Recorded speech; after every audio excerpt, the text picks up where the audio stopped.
1954 سے لے کے 73 تو دوسرا خطیب تو کوئی خاص بھی نہیں تھا رشید رضا صاحب. ایک مجالس ہوا کرتی تھی، ان کو کہتے تھے دنگل کی مجلسیں. یہ کیا ہوتی ہے؟ ہاں، دنگل کی مجلسیں وہ ہوتی تھی لڑائی.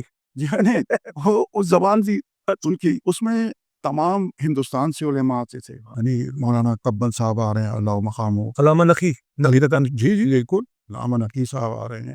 سب لوگ آتے تھے، ہر ایک کا دن ہوتا تھا پورے پاکستان سے، سب ایک جگہ پڑھتے تھے. دیکھیے وہ اس کے دنگل کہتے تھے کہ ایک سے ایک زبان تھی کہ بھائی ترابی صاحب بھی پڑھتے تھے، ہر ایک آتا تھا. اس زمانے میں جو ہمارے خطبہ تھے، ابن سجاد صاحب تھے، وہ پڑھ رہے تھے. لیکن جو مرکزی حیثیت تھی، کیونکہ وہ ٹرینڈ سیٹر، ابھی آپ نے انہوں نے ٹرینڈ سیٹر تھے، ٹرینڈ کو چینج کر دیا تھا، انہوں نے ٹوٹل چینج کر دیا تھا انہوں نے ٹرینڈ کو، جو لکھنؤ میں یا حیدرآباد میں یا کہیں اور ہوتا تھا. تو وہ بالکل انہوں نے یہ وہ ہیں کہ یہ رشید رضا صاحب کے بارے میں کہا جا سکتا ہے ایکسٹمپور تقریر کا آغاز انہوں نے ہی کیا. بالکل، آپ ایکسٹمپور مسود ذاکر ہی نہیں تھے، نہیں. وہ لکھ کے نہیں بول سکتے تھے.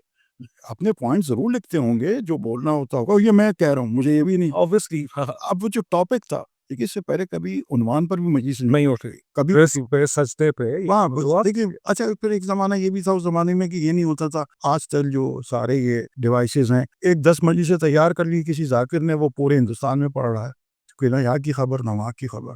تو لیکن ان کا ایسا نہیں تھا.